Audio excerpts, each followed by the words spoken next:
Hola, buenas tardes.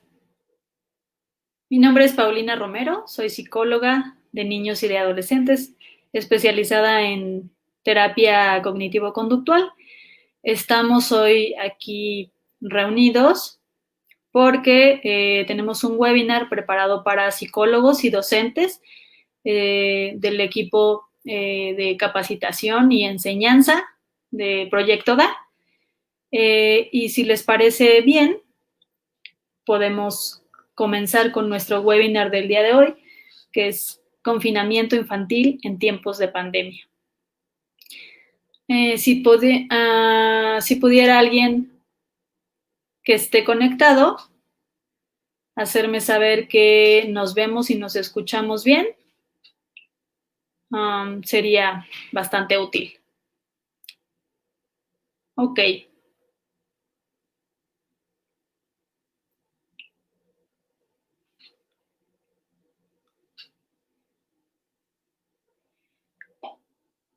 Gracias, Lupita. Gracias, Chuy Leiva y Fer Hilton.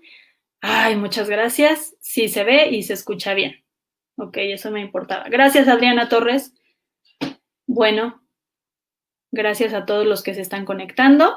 Repito que es un webinar del área de capacitación y enseñanza de Proyecto DA para psicólogos y docentes, para profesionales. Estoy viendo todos sus comentarios y me gustaría primero, gracias a todos, a Jania, a Gisela, a Pati, a Lupita, a Lynn, muchas gracias, a Sol, gracias. Me gustaría comentarles que voy a dejar un espacio al final para poder leer sus comentarios o alguna duda que ustedes tengan con respecto al tema y lo dejamos en la parte final. Voy a hacer un espacio. Ok, entonces, bueno, pues si les parece bien, comenzamos con la presentación. Y creo que es un tema que a nosotros los psicólogos, especialmente los que estamos trabajando con niños, pues nos compete bastante. Particularmente porque el confinamiento infantil en tiempos de pandemia es un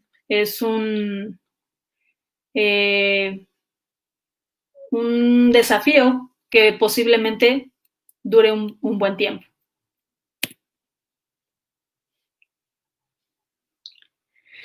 Ok, entonces, en este taller vamos a tener un temario dirigido a... Permítanme un momentito.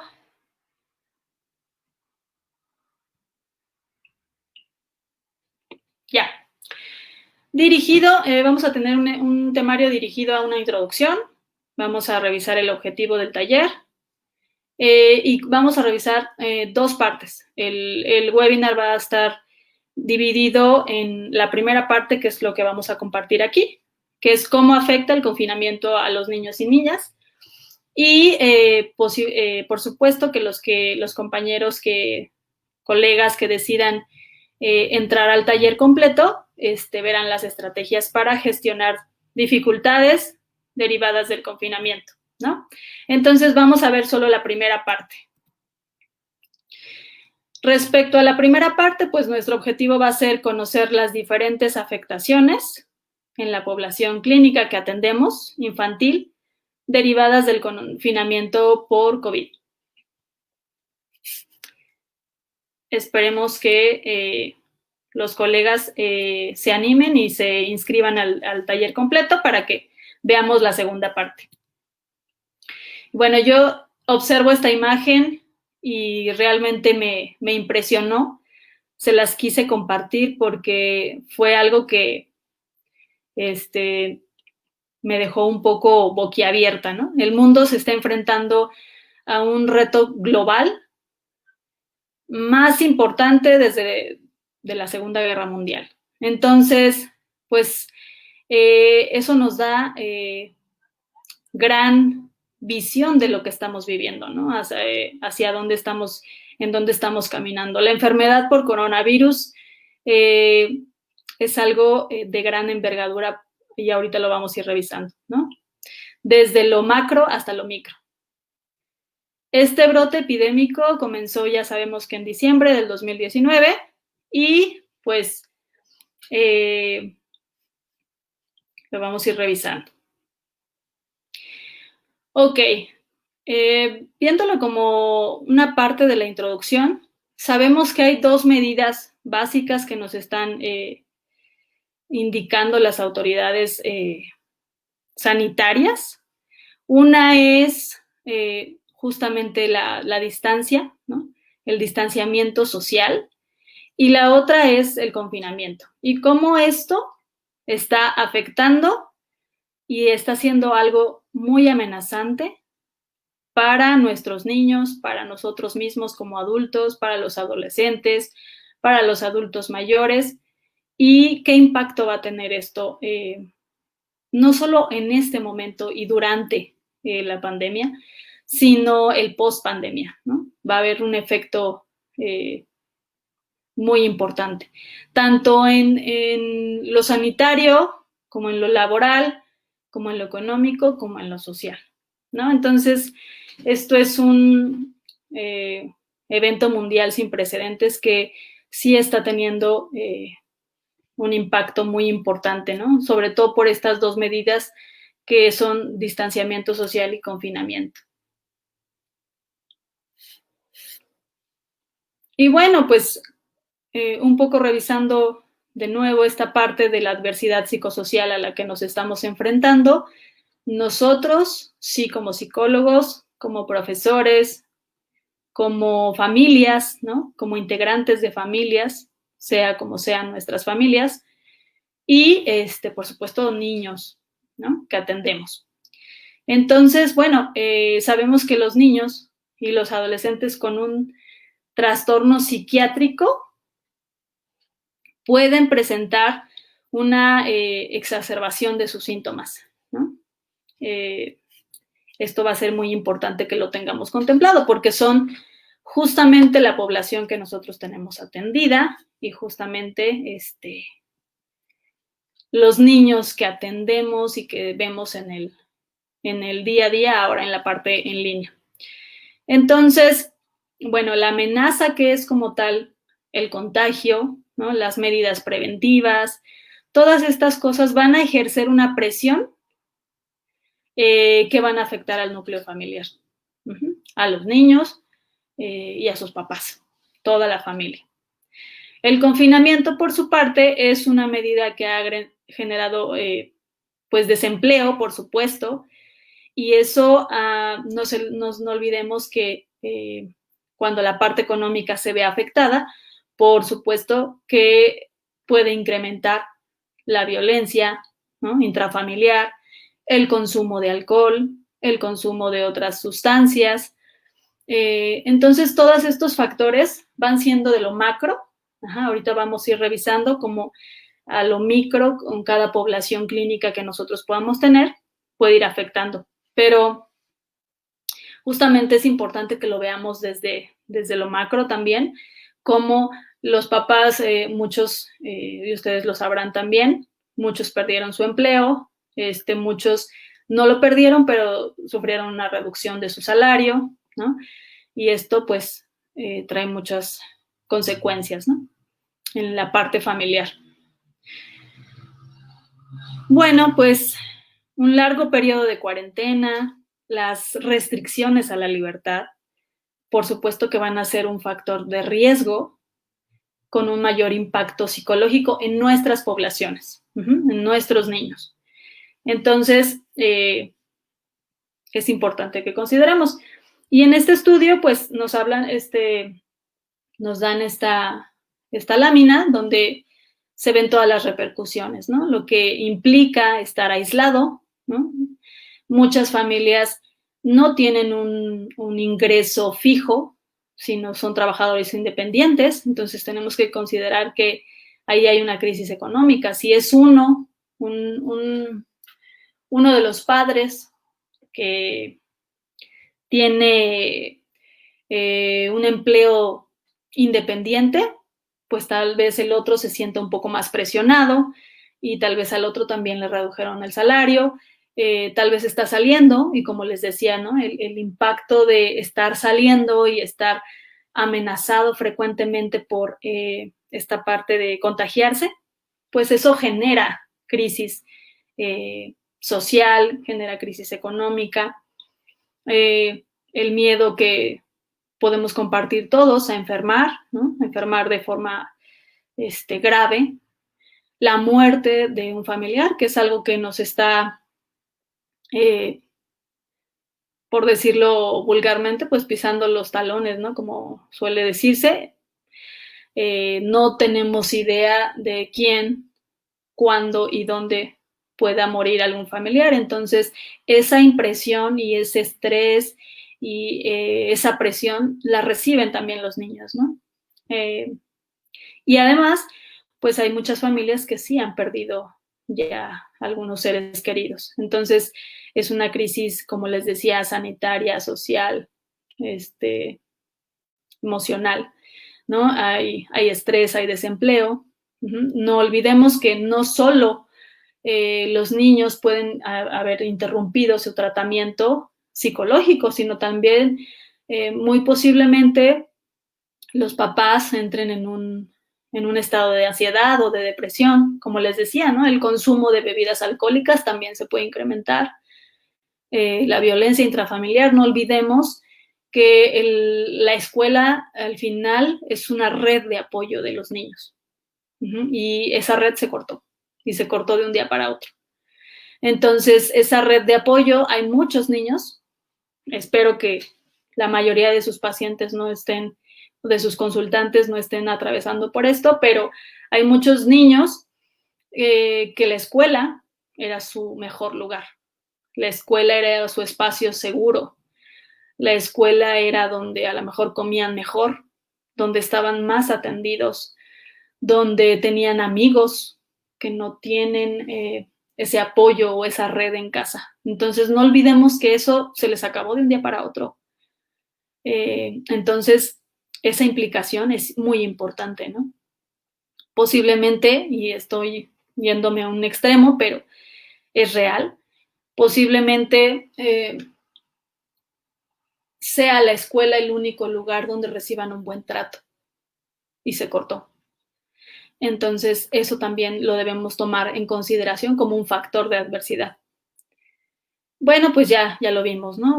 Niños que ya estaban con diagnósticos preexistentes de ansiedad, de depresión, de hiperactividad, etcétera. También se da, por supuesto, como lo veíamos, la violencia intrafamiliar y todo lo que, el abuso que eso conlleva, ¿no? Pudiera ser también negligencia, ¿no?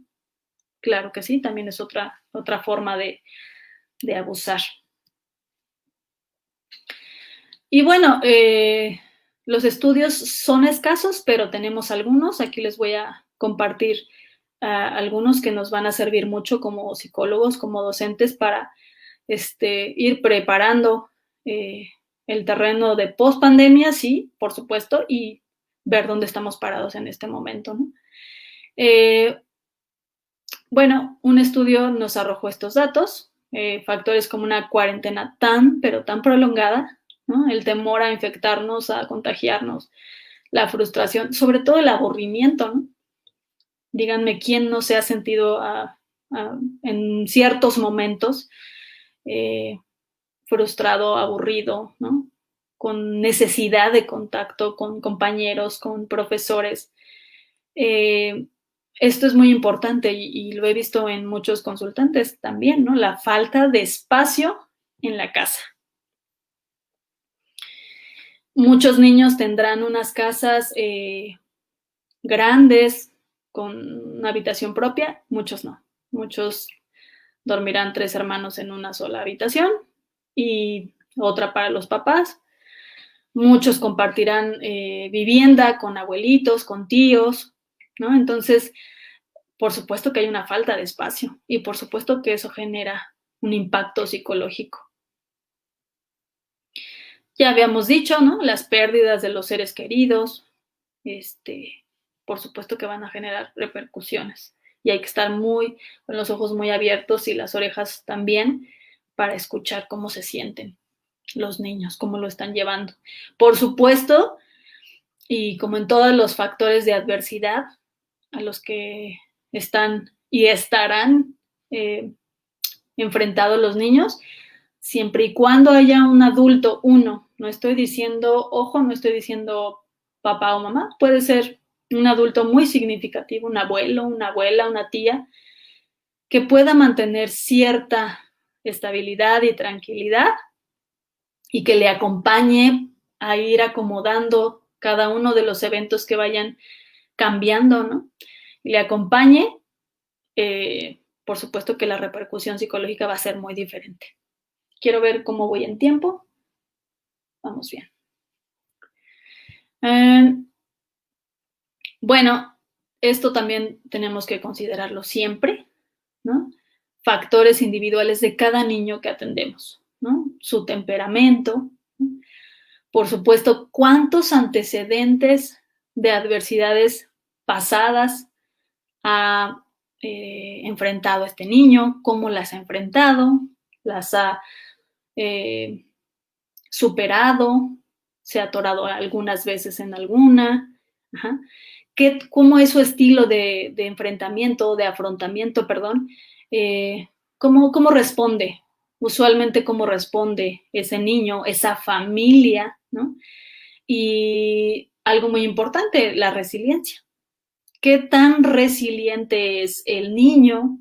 ¿Qué tan resiliente es su familia, sus seres allegados con los que vive?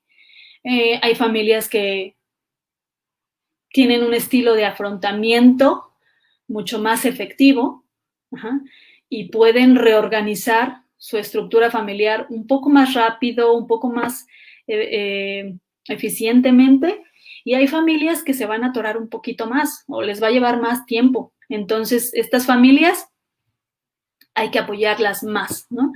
Y hay que intervenir mucho, lo vamos a ir viendo en la parte de la crianza, ¿no? Entonces, revisen esta parte en sus consultantes, ¿no? Cómo le ha ido en antecedentes de adversidades pasadas, su temperamento, su afrontamiento, su resiliencia de él y de su familia, ¿no? Pues sí, para algunos niños el cierre de las escuelas o de los colegios, pues les limita su derecho a la libre educación, ¿no? Y muchas veces, como les decía, la alimentación también, ¿no? Puede ser un lugar donde comían muchísimo mejor. El contacto cara a cara, pues es algo muy significativo que se pierde. Como decíamos, profesores muy importantes, muy significativos para ciertos niños. Sus actividades deportivas, ¿no? Todo lo que tanto extraescolar como escolar, ¿no? De tiempo libre, entre otras cosas. Bueno, y como les comentaba, contamos con algunos estudios, alguna literatura nos puede hablar mucho del afectamiento a los niños y a las niñas en revistas, ¿no? En editoriales, en revistas importantes, opiniones de expertos, pero sobre todo, y eso lo tenemos claro, consensos de organizaciones internacionales que nos alertan, ¿no? Hay que tener cuidado con los niños, hay que estar pendiente, hay que acompañar, hay que escucharlos.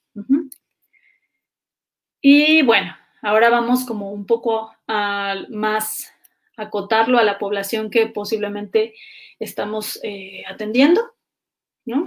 Ya una vez que hablamos de lo macro, de lo social, de lo sanitario, de lo familiar, pues podemos pasar a una parte más acotada, que son pues muchas veces las personas con TDA, los niños con TDA, ajá, sí van a ser particularmente vulnerables a la angustia causada por la pandemia y pues a las medidas de distanciamiento social. Recordemos que los niños con TDA pueden tener este impulso de invadir espacios personales y no percatarse de ello. Entonces, pues, están en un riesgo más alto tanto de contagiarse, y esto no lo dice The Lancet, esto lo he observado yo con algunos consultantes que vienen y con todas las medidas que son población clínica diagnosticada con TDA, entonces tienden a acercarse, a no medir, entonces es un riesgo mucho más alto, ¿no? Y es cuando particularmente entiendo por qué no podemos volver a las escuelas, ¿no? Por ese tipo de contacto que les gusta mucho a los niños. Y especialmente los niños con TDA, o las niñas también, pues no se percatan de ese contacto, ¿no? Que puede ser muy, muy cercano. Entonces,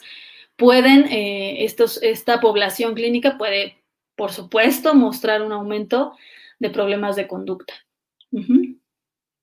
Y de hecho, bueno, pues Europa unificó en sus guías el tratamiento de estos niños y niñas. Y bueno, pues específicamente se recomienda a las familias el uso de estrategias conductuales de manejo parental para mejorar su crianza, como lo habíamos comentado antes, reducir en lo posible conductas de oposición, disruptivas, desafiantes. Y bueno, vámonos con la parte, sabemos que los pacientes con TDA muchas veces tienen comorbilidades, y una de las comorbilidades que se acompaña mucho es justamente la ansiedad. Entonces, la psiquiatra infantil Nicola Keihan publicó en la Sociedad Pediátrica Canadiense un artículo donde nos explica, nos da sugerencias de qué podemos hacer para ayudar a los consultantes con trastornos de ansiedad y TOC, ¿no? Preexistente, eso es muy importante, preexistente a la pandemia. Y bueno, pues las personas con trastornos de ansiedad sabemos que pueden sufrir muchas dificultades para adaptarse a los cambios, ¿no? Y esta psiquiatra infantil pues nos da una lista amplia de sugerencias que aquí les pongo, no se las voy a leer una a una para no hacer una presentación muy aburrida. Entonces, bueno, pues en lo posible, pues sí, mantener las rutinas, corregir errores de información que se puedan estar filtrando ahí, evitar demasiados detalles, ¿no? Ejercicios de respiración profunda, de relajación muscular, ¿no? Que ustedes deben seguramente conocer muchos. La imaginería, ¿no? Utilizarla. Por supuesto, las visualizaciones, que es una forma diferente de llamarla. Los ejercicios de mindfulness, que ya tuvimos por aquí algunas estrategias. Entonces, todas estas medidas que nos recomienda la psiquiatra infantil son específicamente para chicos con trastornos de ansiedad y TOC. Pero ustedes y yo sabemos muy bien que nos sirven perfecto justamente por las comorbilidades que se presentan. Seguramente los niños, algunos niños, niñas que ustedes tengan con ansiedad de separación, van a estar mucho más apegados a sus cuidadores durante la pandemia, y tenemos que estar un poco preparados como psicólogos para el regreso, ¿no? El volver al colegio va a ser un reto para ellos, ¿no? Para estas poblaciones con ansiedad de separación, ¿no? Hay que ayudarlos a anticipar los cambios y a hacer transiciones efectivas, ¿no? Al regreso a clases. Esto ya se los había comentado, ¿no? La violencia intrafamiliar que podemos estar atravesando. Y no nos olvidemos que muchas veces también podemos estar trabajando con un consultante con TDA y con fobia social, y por supuesto que van a mostrar retrocesos durante algún tiempo, ¿no? No van a tener este contacto cara a cara, entonces tenemos que estar pendientes de ellos, ¿no? También. Y por supuesto también nos hablan de los pacientes con TOC, cómo se pueden incrementar los síntomas, ¿no? Como una reacción adaptativa al momento y cómo pues con apoyo psicológico, psiquiátrico, familiar, etcétera, pueden superar esta parte, ¿no? Y volver al estado previo. Y también hay estudios que nos hablan de trastorno por estrés postraumático, cómo les van a afectar, ¿no? Un poco más a los niños que en esta cuarentena están viviendo todos estos cambios. Y bueno, pues durante el confinamiento algunos niños van a estar expuestos, como lo decíamos, a discordias familiares, maltrato infantil, que eso es otra de las realidades, especialmente lo que hemos visto es pues en países en vías de desarrollo, pues por supuesto que va a afectar más, ¿no? Todo esto tiene que ver con la pobreza, la desigualdad económica. Entonces, estas experiencias, incluso menciona este estudio abuso sexual, son eventos estresantes que podrían desencadenar, ¿no? Un trastorno de estrés agudo o un trastorno de estrés postraumático. Y por supuesto, y esta es una comorbilidad muy, muy alta que tenemos en la clínica, es los pacientes con trastorno de oposicionista desafiante, e incluso trastorno disocial o de conducta. Por supuesto que durante el confinamiento se ponen a prueba muchas habilidades parentales, de manejo parental, pero no olvidemos que los propios padres también están expuestos a su propio miedo, a sus propias frustraciones, y entonces hay que acompañar mucho esta parte, ¿no? Como psicólogos tenemos que acompañar mucho este manejo parental. Porque lo más probable es que, como nos dice el estudio, va a haber un aumento en las conductas de oposición, ¿no? Y bueno, las familias se van a ver enfrentadas a reacciones ante los límites que les impongamos, límites como no puedes salir, no puedes ver a tus amigos, no puedes festejar tu cumpleaños, no podemos ir al cine, ¿no? Imagínense cómo impacta esto en un niño justamente que tiene una conducta oposicionista, desafiante, pues cómo no, ya pasó mucho tiempo. Entonces, voy viendo el tiempo. Ok. Nos quedarán un poquito de tiempo. Entonces, algunas conductas disociales también en adolescentes van a aumentar, ¿no? Entonces, tenemos que acompañar mucho esta parte, ¿no? Que podamos acompañar que estos adolescentes, que estos niños puedan adherirse a las medidas propuestas. Una medida tan sencilla como puede ser, vamos a lavarnos las manos frecuentemente, puede ser un punto de quiebre sí, un punto de quiebre en una discusión familiar bastante acalorada, ¿no? Entonces, pues son jóvenes, o más bien son niños, son adolescentes que pues tienden a querer romper la cuarentena, ¿no? Y pues esto los hace, por supuesto, más vulnerables. Esto que les pongo en esta presentación, trastornos del sueño, se ha visto bastante afectado, ¿no?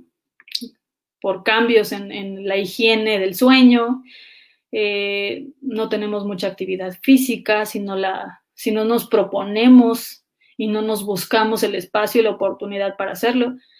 En esta pandemia lo que he visto es que también uno se puede complicar muchísimo la vida en línea, no importa que no sea presencial, nos podemos complicar, y con complicar me refiero a poner demasiadas actividades y no tener espacios para actividades físicas, ¿no? Y que impacten en el sueño de los niños. Por supuesto, y esto ustedes seguramente lo han notado, están más expuestos a la luz de las pantallas, a los videojuegos, a la tele, pues los papás están desesperados, ¿no? ¿Qué hago tantas horas? Y bueno, las personas con antecedentes de trastorno depresivo mayor, pues también están en riesgo de sufrir nuevos episodios. Pues sí, tiene que ver con las pérdidas familiares, pérdidas económicas, pérdidas de alguna persona importante,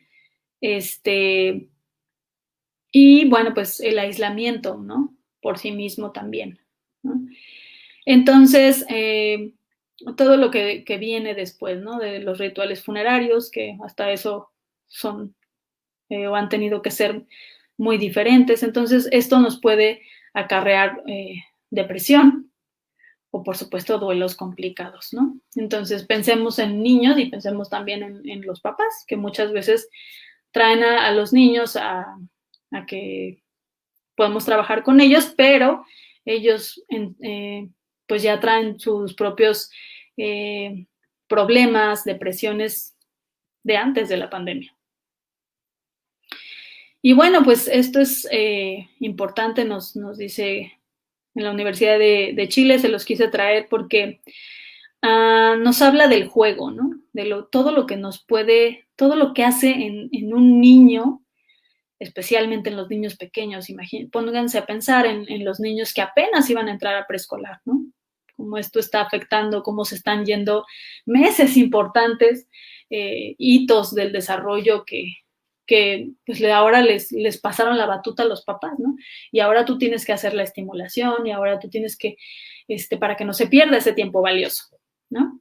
Entonces, bueno, pues este académico nos dice, bueno, que quienes más se han visto afectados desde el punto de vista de la restricción del ejercicio de sus derechos, sí, efectivamente son las niñas y los niños y adolescentes. Primero, por la falta, la parte de la educación. Sobre todo, él nos habla de las condiciones donde no hay posibilidad de mantener una educación a distancia. No todos los niños cuentan con el internet más rápido, con computadoras para cada quien, ¿no? Y bueno, se han tenido que ir ajustando esas cosas. Como les decía, ¿no? Las condiciones habitacionales que a veces no lo permiten, ¿no? Si son 3 y es un departamento pequeño, pues hay que ajustar esa parte y hay que acompañar a los papás porque eso puede ser muy frustrante para ellos, ¿no? Y porque a veces no hay adultos que acompañen. Y no, muchas veces no va a ser por una mala intención de los papás, por supuesto, sino porque tienen que trabajar, ¿no? Están ahí con el jefe que se pone un poco mal si atiende, ¿no? O a lo mejor algunos sí tienen que salir los dos. Y entonces se quedan con un abuelito y un abuelito que va a saber de suma a lo mejor. Muchos abuelitos pueden saber mucho, pero muchos puede que no. Entonces, todas esas factores y pues se involucran, ¿no? en este problema. Y bueno, lo que hablábamos de la movilidad, ¿no? El derecho al juego, el derecho a la recreación, es un derecho importante de los niños, de las niñas, de los adolescentes, el derecho al esparcimiento, a jugar, porque ustedes y yo sabemos todo lo que se mueve en un juego, ¿no? El movimiento y el juego son posibilidades en los niños para elaborar experiencias, ¿no? En el juego no solo se divierten, en el juego comunican, mueven, ¿no? Se desarrolla el lenguaje, la motricidad fina, gruesa, transmiten, expresan, representan, hacen roles y en el mejor de los casos habrá un papá que pueda tener media hora para hacerlo diario, pero si no está esta posibilidad, pues es una afectación directa, ¿no? a los niños. Y, por supuesto, el juego también va a ser una posibilidad de que el niño exprese lo que ha significado para él la pandemia, ¿no? Y el confinamiento. Entonces, pues un poco cerrando, creo que estamos bien en tiempos para hacer este espacio y poder tener la oportunidad de leer sus comentarios. Un poco cerrando, como conclusión, bueno, pues tenemos que dirigirnos a la teleterapia, como le llaman en otros países, ¿no? Minimizar barreras, ponernos muy creativos, ¿no? Porque esto no sabemos cuánto más dure. Entonces, esta afectación económica, social y psicológica se va a requerir mucho apoyo psicológico ahora y post, ¿no? Entonces, apostarle a todas las herramientas que podamos utilizar en la terapia en línea, ¿no? Como le decimos aquí en México. Apostar a esa parte y a que los niños y los adolescentes no interrumpan sus tratamientos, ni médicos, ni farmacológicos, en la medida de lo posible, ¿no? Otra de las afectaciones que esto no lo vi en estudios, pero lo he visto en mi experiencia personal, pues algunos consultantes pequeños que estaban, no sé, en terapias, ¿no? De lenguaje, por ejemplo, de aprendizaje, en instituciones públicas sanitarias, pues se interrumpió. Y se interrumpió en un momento que ustedes y yo sabemos que puede ser un momento clave de su desarrollo neurológico, ¿no? Entonces, tenemos que apostarle justamente a la terapia en línea por un largo rato, ¿no? Y bueno, pues quisiera cerrar con lo que nos afirma Camilo Morales de la Universidad de Chile, este académico, y nos dice: lo prioritario es desconfinar las voces y las experiencias de los niños y niñas en un mundo adulto que quiere acompañar y apoyar los procesos de desconfinamiento, asegurando la protección y el bienestar de los niños y niñas. No puede hacerse sin considerar sus voces, sus opiniones, sus sentires, sus deseos y sus experiencias durante este tiempo, que es un poco lo que les venía comentando, de escucharlo, acompañar, cómo vamos, ¿no? A lo mejor tenemos una semana muy bien, pero en otra cae, ¿no? Cae el ánimo y esta semana fue muy difícil, esta semana extrañé más a mis amigos, esta semana extrañé más mis navidades con mis compañeros, ¿no? No digo a lo mejor navidades como tal, pero sí el periodo, ¿no? Lo que implica los festivales y estas cosas. Hay niños que les gusta y hay niños que los odian, pero todo lo que implica, ¿no? O sea, hay periodos donde van a estar bien y no por eso significa que el siguiente mes o no tengamos que estar muy pendientes de ellos. Entonces voy a dejar de compartir para leer un poco de sus comentarios. Estamos en buen tiempo de hacerlo. Y bueno, ahorita los que me aparecen es un poco cómo se van presentando. Gracias a Yatsiri. Igual me da gusto verte. Bueno, no, yo no te puedo ver, pero es como si te viera. Gracias por tan importante información, nos dice Pilar Ortega. Un saludo desde Zacatlán, Puebla. Ay, tan bonito. Que Gisela Velázquez, ¿qué actividades en casa podemos recomendar a los padres y si tienen poco tiempo para atención a los hijos? Pues diría que la mayoría tienen poco tiempo. Ay, perdón. Es importante que pongamos una estructura de tiempo de ocio, tiempo de apoyarnos para vivir en un espacio ordenado y limpio en la medida de lo posible, y tiempo escolar. Brevemente, en el taller, por supuesto, se van a describir mucho más estrategias como tal, pero brevemente y de forma general lo que les puedo contestar es justamente esto, ¿no? Tratar de dividir actividades de ocio, actividades de obligaciones de casa y actividades escolares. Y siempre, entre cada una de estas tres, una actividad física que nos pueda ayudar a los niños a que saquen todo lo que traen físicamente, ¿no?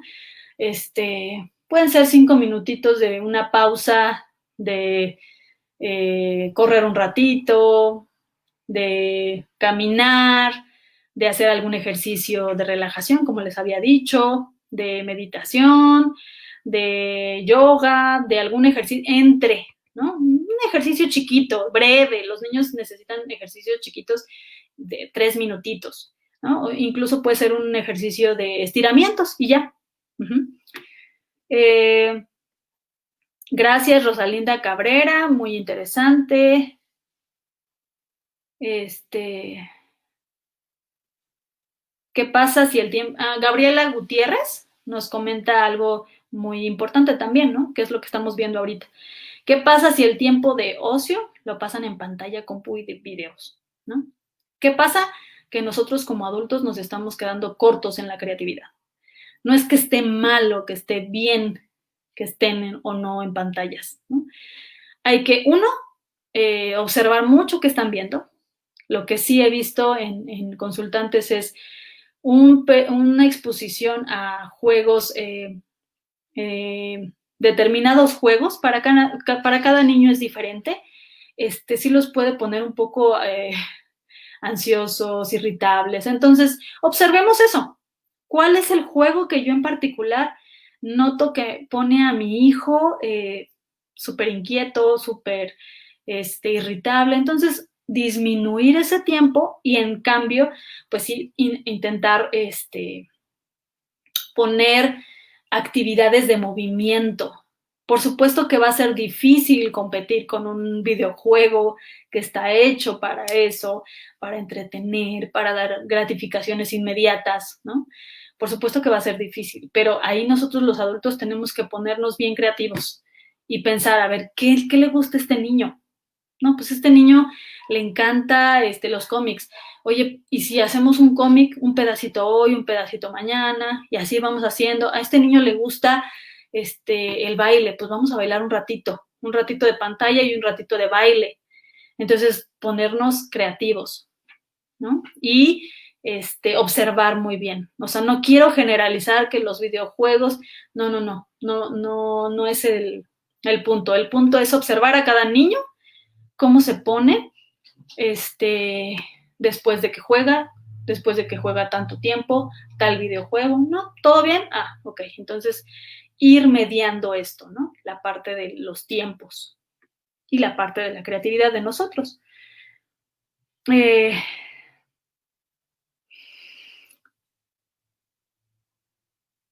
Flor Caballero nos dice, ¿quién podrá ayudar a que se escuche la voz de los niños en los gobiernos? Ay, Flor, me la pusiste muy difícil. No sé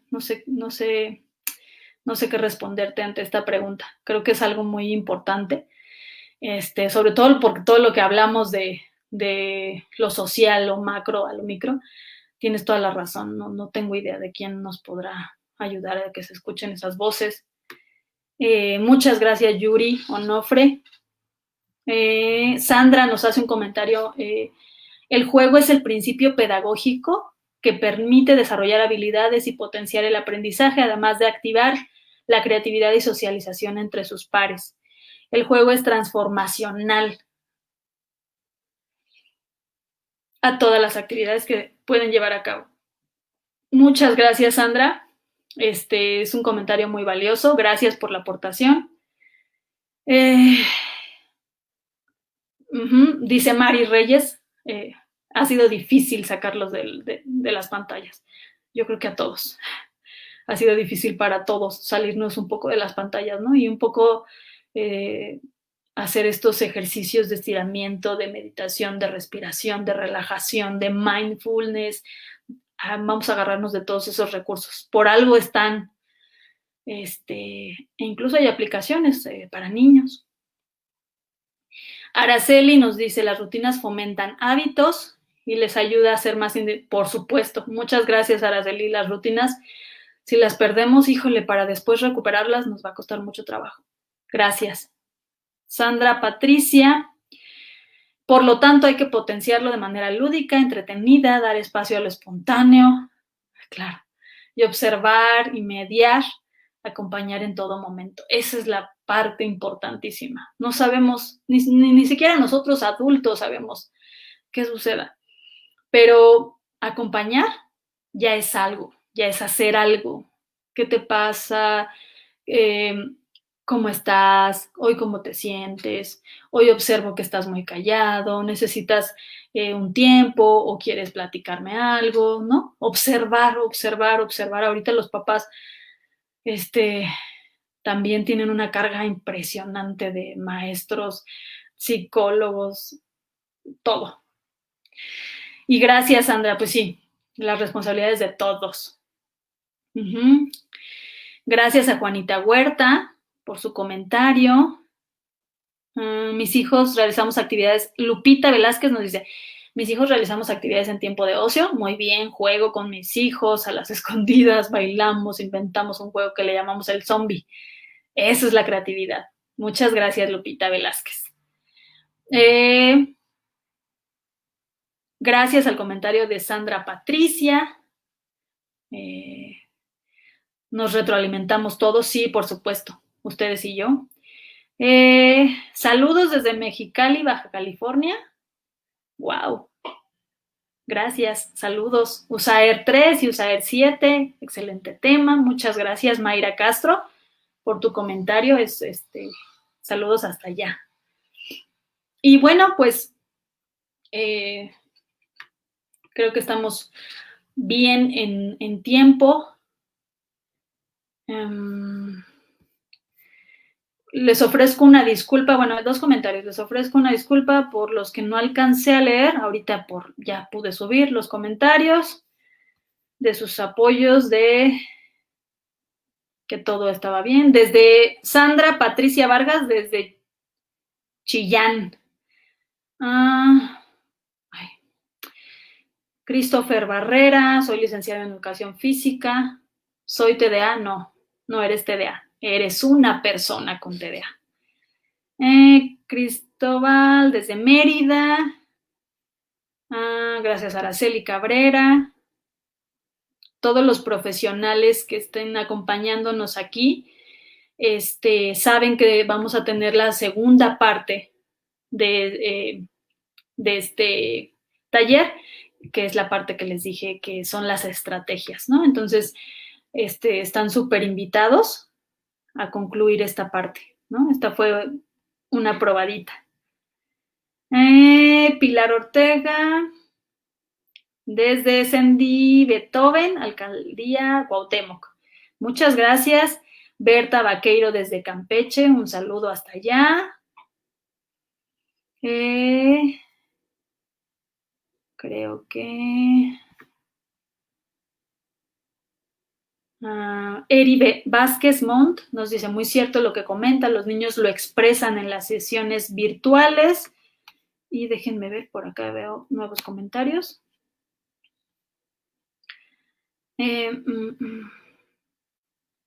Bueno, aquí nuestras compañeras de Proyecto DA están haciéndome el favor de poner los datos del taller que se va a dar este jueves de 5 a 7 de la tarde. Y gracias, Lupita Velázquez, dice, la Comisión Nacional de los Derechos Humanos puede apoyar a que los niños y niñas y adolescentes levanten la voz en compañía de un adulto. Gracias. Y Sandra Patricia Vargas Llanos, gracias a ti por la apertura, por escuchar y por estar curiosa con el tema. ¡Ay, desde Chile! Con razón. me quedaba yo un poco pensando. Un gusto, Chillán, Chile. Bueno, hasta allá se pudo compartir un poquito de lo que hoy platicamos. Entonces, pues no olviden que esto fue una probadita, un webinar para profesionales del área de enseñanza, de Proyecto DA, y quienes quieran son bienvenidos para el taller. Muchas gracias. Voy a dar por finalizada la presentación. Gracias a todos los que nos hicieron favor de conectarse a esta hora para compartir. Mari Reyes, ¿cuándo será la próxima sesión? La segunda parte, que son las estrategias, es el jueves de 5 a 7. Es la parte del taller. Bueno, muchísimas gracias por su atención, por su apertura y por estar acompañándome el día de hoy. Gracias, hasta luego.